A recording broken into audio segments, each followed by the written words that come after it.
Everybody, it's Tyler here at Championship, checking in team number 118, Robonauts. 6 blue banners this year, an absolutely phenomenal season. Robonauts has just been getting better and better and better throughout the entire season. Take a look at what they have to offer here. I love the overall design that goes into this robot. Of course, we'll be talking about all the different subsystems as we go through, and some of the reasoning why they went into some of these subsystems as well, too. And you got to really just check out what Robonauts brings. Obviously, fantastic robots every year. Let's take a look at their charged up robot coming up here on Behind the Bumpers.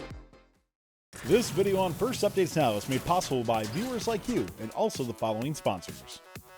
If your team is using SolidWorks, make sure you log into the 3D Experience platform to gain access to tutorials, collaborate with other users, and download the Charge Up field and kit of parts. Go to solidworks.com/first and click on Log into 3D Experience platform to gain access. AndyMark is your one-stop shop for all your educational robotics needs. From mechanical, electrical, tools, and hardware, AndyMark has over 200 years of first team experience and offers high quality and affordable solutions for the robotics mobility and competition markets. Head on over to andymark.com to get started.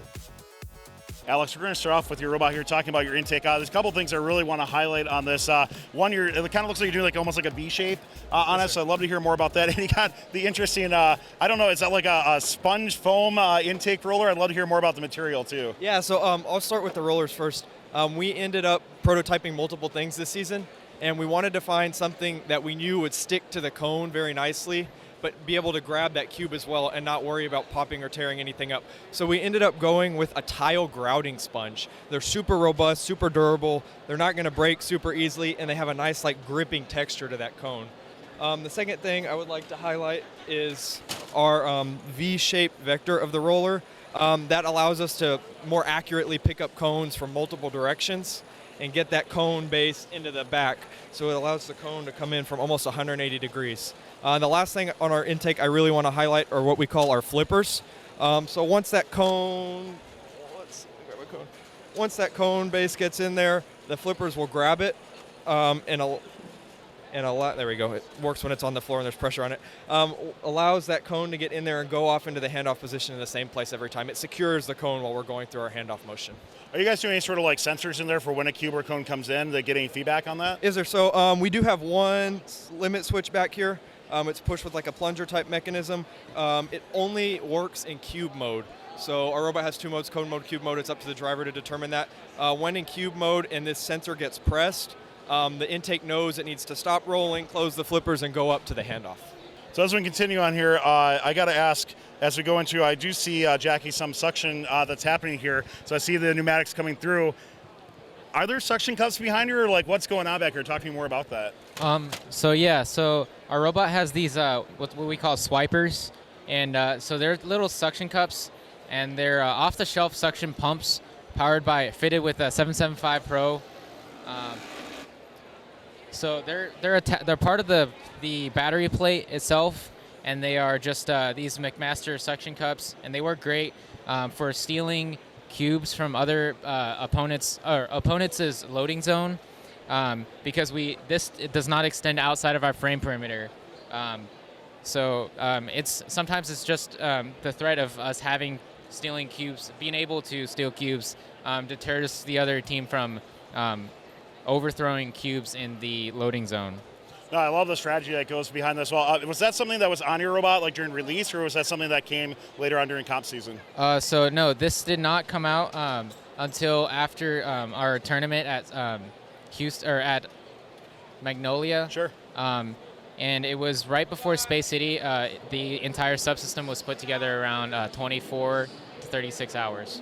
Awesome. So as we continue on in this robot here, Sumi, let's bring in, talk more about that handoff that's happening for it. And I'd love to hear a little bit about your drive base, anything that's kind of unique that you want to highlight for it too.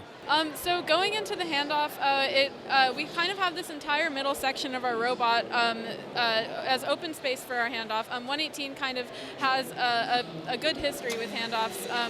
So we have a section of our end effector with these white rollers for the cones, and then this big open space for the cubes that goes up into here. Starting with our handoff, the arm is stowed as close to the middle of the robot as it goes, and then the cone goes through the rollers and then comes out.